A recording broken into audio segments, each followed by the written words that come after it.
Have you ever been, like, so entirely consumed by a story, so totally invested in a fictional world, that you'd gladly wait an entire week practically vibrating with anticipation just to tune in and watch characters, stand around staring at each other in absolute shock? Staring with an earth-shattering level of dramatic tension, complete with the howling winds, shaking gravel, and, oh, that unmistakable high-pitched ringing sound effects just playing on a loop. Right, sweating, eyes wide, mouths just hanging open in pure disbelief, and you're just sitting on your couch, utterly captivated, thinking, this is the greatest piece of television I have ever consumed. It's a very specific feeling. It really is. Today, we're taking a comprehensive deep dive into the legacy of a franchise that turned that exact flavor of suspense into a literal global religion. We're unpacking the structural DNA and the massive cultural phenomenon of the shonen titan itself, Dragon Ball Z. And, the scale of this series really requires taking a step back to fully appreciate. I mean, we're talking about a relentless broadcast run from April 1989 to January 1996 in Japan. Which is just a massive chunk of time. Exactly. That's 291 episodes produced by Toei Animation. It completely dominated domestic ratings, but more importantly, it fundamentally rewrote the rules of serialized animation worldwide. Yeah, and we've brought a really fascinating stack of sources to the table for this deep dive today. We've got an in-depth analytical breakdown of the franchise's narrative architecture alongside some truly incredible historical broadcast notes detailing its explosive popularity in Asia, specifically how it was broadcast in Hong Kong, which is wild. Oh, the Hong Kong broadcast details are absolutely fascinating. We'll definitely get to those, but just to be clear, our mission today isn't to just recap the plot for you. If you're listening to this, you probably already know the difference between a Kamehameha and a Gaelic gun. Right, you definitely know what a Super Saiyan is. Exactly. Our goal is to figure out the mechanics of this obsession. Like, how did Akira Toriyama take a martial arts manga and mutate it into an engine of global pop culture that defined an entire genre? Well, to understand the mechanics of that engine, I think we have to look at the big cosmological pivot that actually birthed the Z era.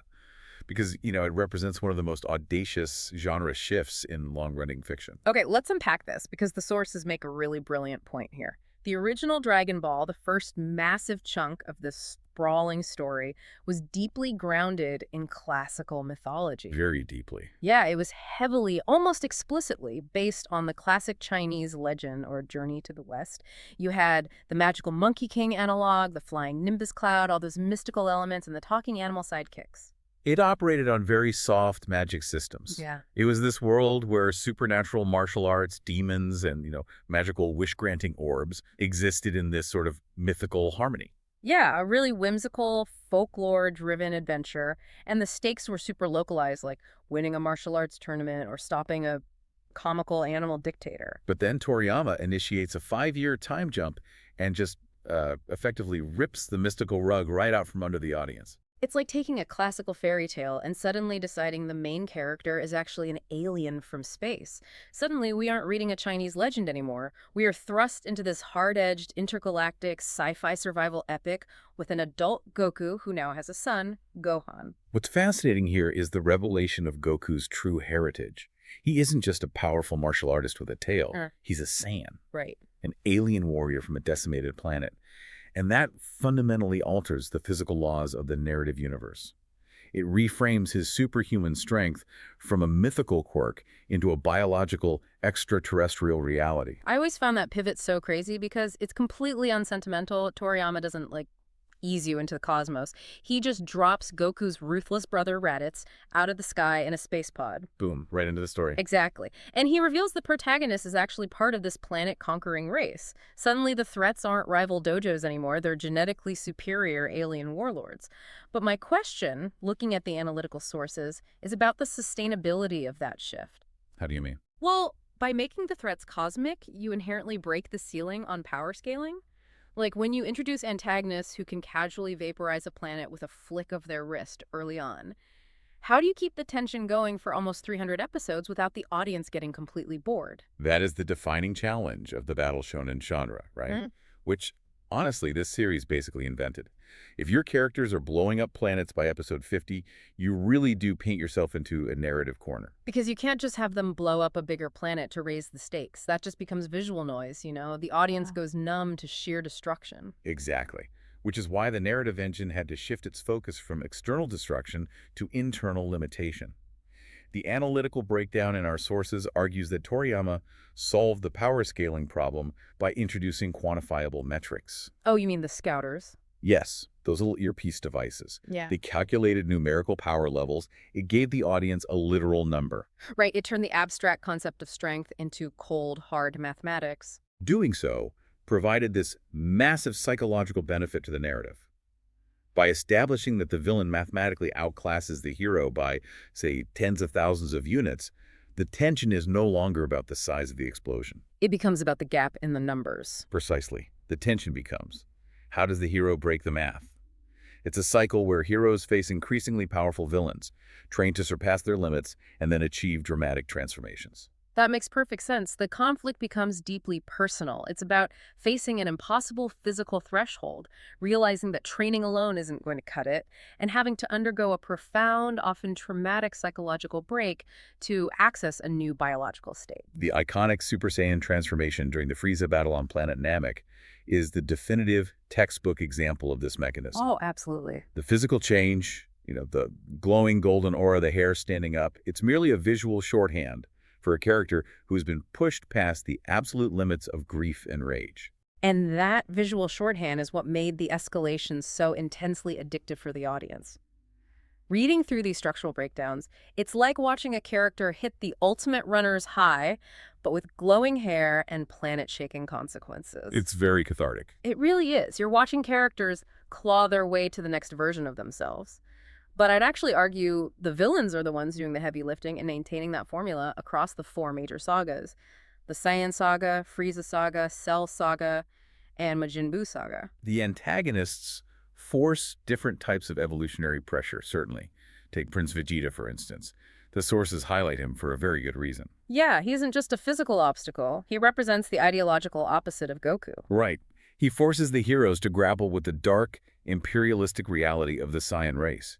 And as he transitions into this incredibly complex anti-hero, his constant agonizing struggle with his own pride provides a completely different emotional frequency than the main plot. Which is so compelling. And then you have the galactic tyrant Frieza, and later, Cell. Cell wasn't just a strong alien. He was a bioengineered amalgamation of all the hero's own genetic material. And then Majin Buu wasn't a tactician at all.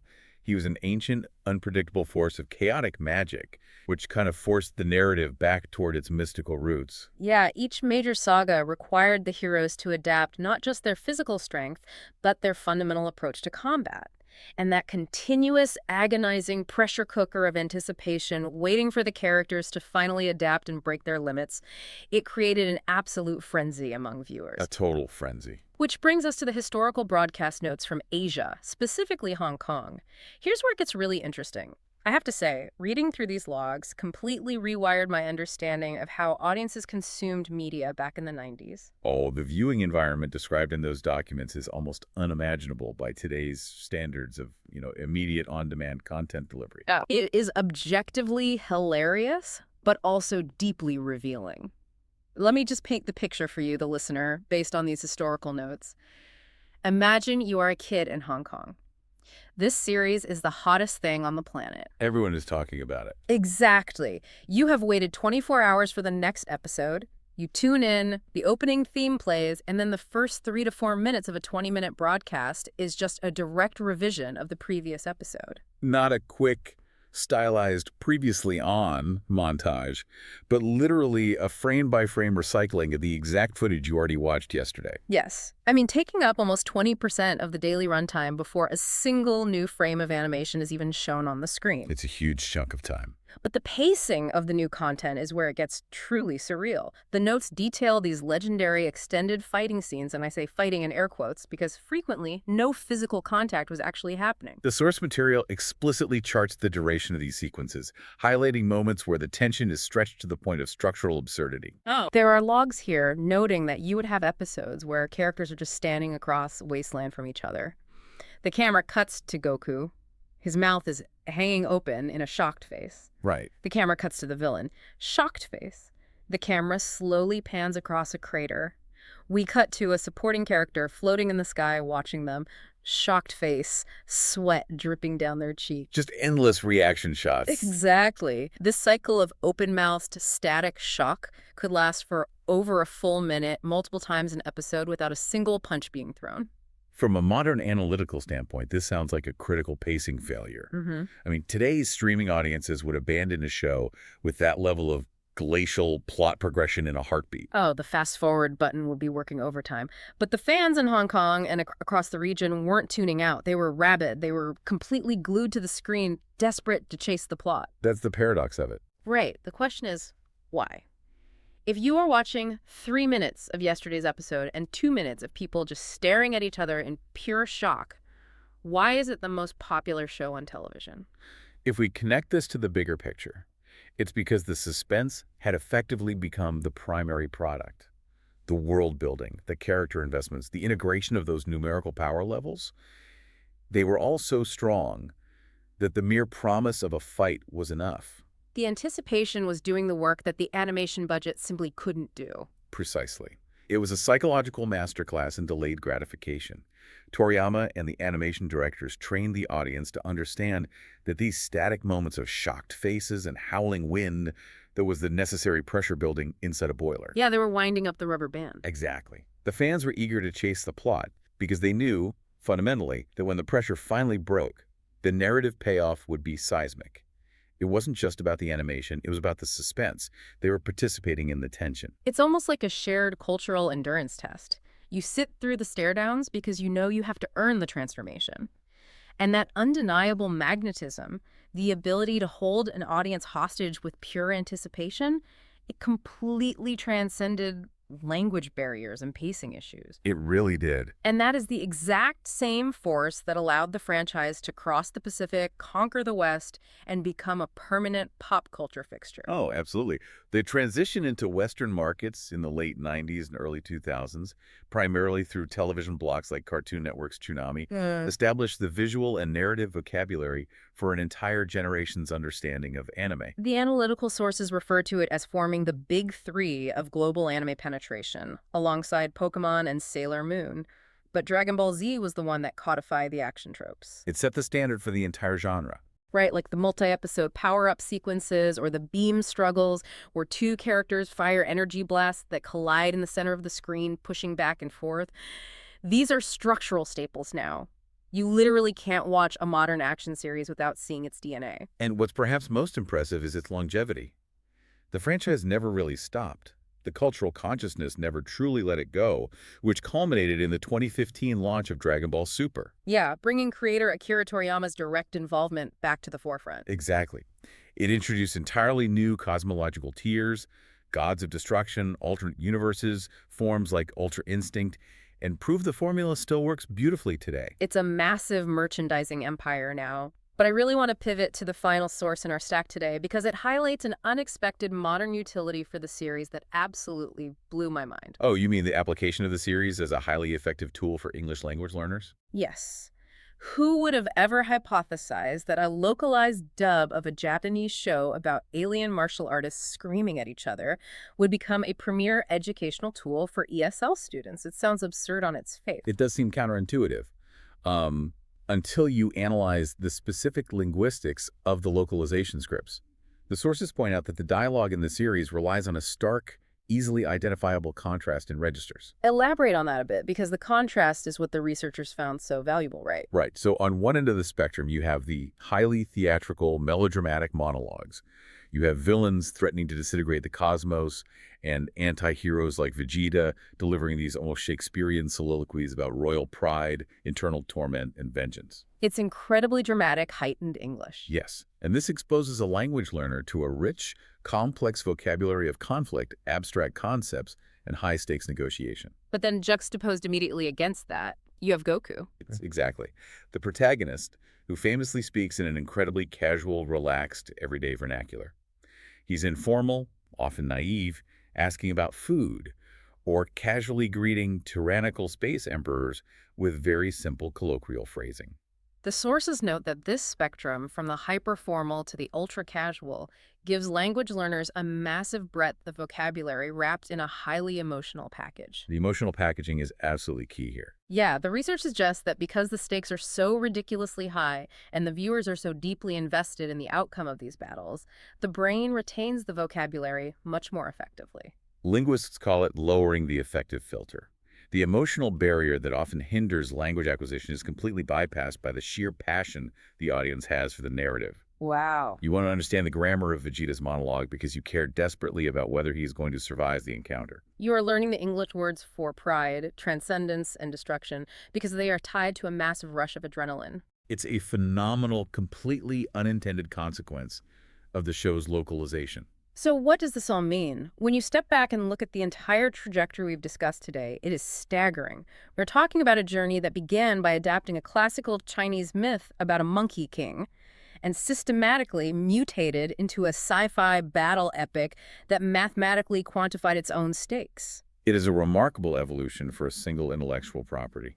It generated an addiction so potent that millions of fans in Hong Kong would sit through 3-minute recaps and endless loops of static, open-mouthed shock just to feel the rush of the story progressing an inch.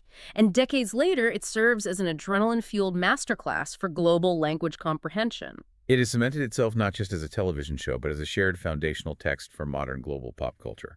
To you listening, whether your childhood involved racing home from school, agonizing week after week for the dust to clear on planet Namek, or if you are only just now discovering the massive cultural footprint this franchise casts over the media you consume, the impact is undeniable. It taught a whole generation the visceral thrill of pushing past a limit. It really did. But, the history of its broadcast, particularly that agonizing week-to-week wait, does leave us with a fascinating question to ponder. Oh, what's that? Well, if a series structured exactly like Dragon Ball Z were released today, dumped all at once onto a streaming platform in a highly consumable, completely bingeable format, without the mandated weekly anticipation, would it still have become a cultural legend? That is a great question. Or was the sheer communal agony of having to wait for the payoff the actual secret ingredient to its immortality? If it could hold millions spellbound just by showing characters staring at each other in pure anticipation, what does that tell us about our brain's desire for suspense over immediate gratification? It really makes you wonder if having everything instantly at our fingertips means we'll never get to experience that specific kind of magic again. Maybe the waiting was the point all along.